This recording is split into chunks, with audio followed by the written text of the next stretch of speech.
A group of Chautauqua County Vietnam veterans traveled to Erie today to pay respects to the fallen comrades at the Wall That Heals, a replica of the Vietnam Memorial in Washington, D.C.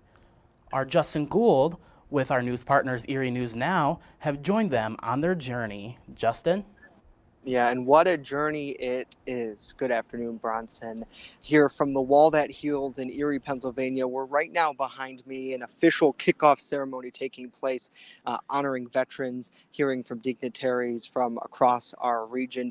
But from here in Chautauqua County, a group dedicated to veterans got together, honoring our Vietnam vets by giving them the opportunity to visit this replica, as you mentioned, of the Vietnam Memorial in D.C., the Wall That Heals.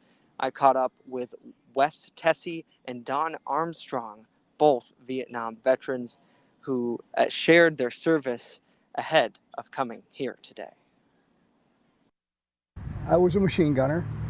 I was with the AmeriCal Division in Vietnam. I was on LZ West and LZ Baldy. Every day over there you were a target.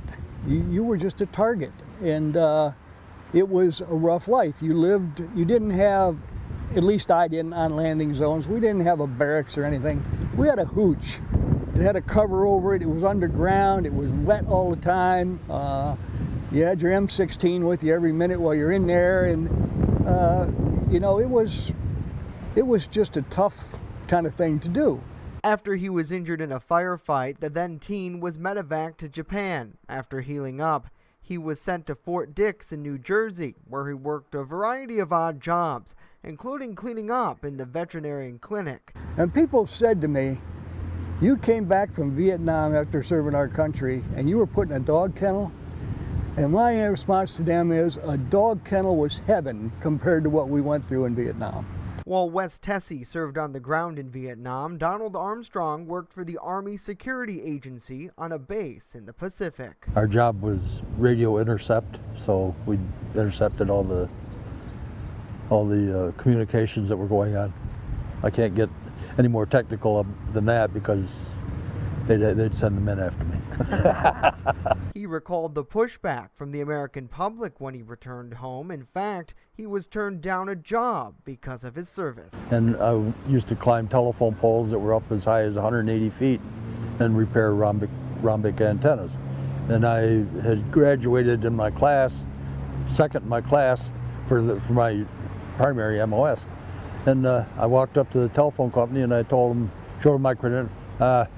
We don't care about that. He says, we don't need anybody. But I knew they were hiring. The reason, Armstrong goes on to say, was due to a number of things, including how far away the war was from the American homeland. From each town, there weren't hundreds of people going like there were back in the World Wars. It was maybe 8 or 10 from a small town and 30 or 40 from a larger town. Which is why Armstrong says it's important for the public to visit memorials like the Wall That Heals in Erie, Pennsylvania this weekend. I think if they come and see the wall and touch it, they can get a better understanding. While visiting, Armstrong sought out a young man from Randolph, New York. He was in the Peace Corps, and I didn't know him personally, but I knew his family, and I'm going to go get his name. So, for Tessie, he plans to honor fellow soldiers who never returned home, like a sergeant he was close to. The barbed wire fences were all rigged, most of them with tin cans and stuff, so you could hear the Viet Cong coming over the fence. They'd throw ladders over the fence to climb up at nighttime. And the sergeant, he was down on the other side of the LZ, and I got word that he'd been killed. And that night there was a lot of casualties. In the end, the Purple Heart recipient is proud of his service, defending freedom abroad. I don't think there's a Vietnam veteran that wants anybody's sympathy. That's not the reason we do things. We do it because we're proud of what we did.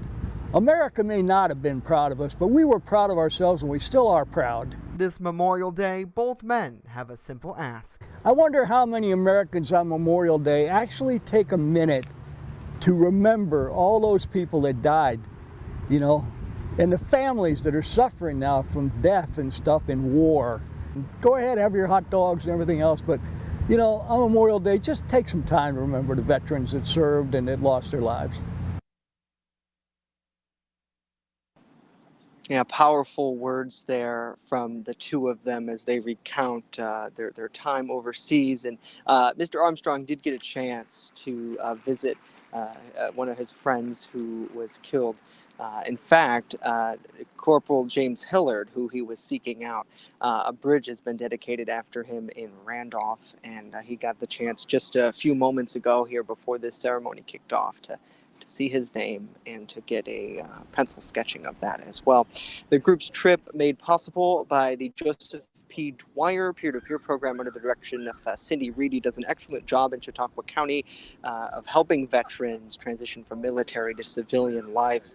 Of course, we'll continue to have much coverage of Memorial Day, of the remembrances that take place throughout the weekend here in our community on WNYNewsNow.com.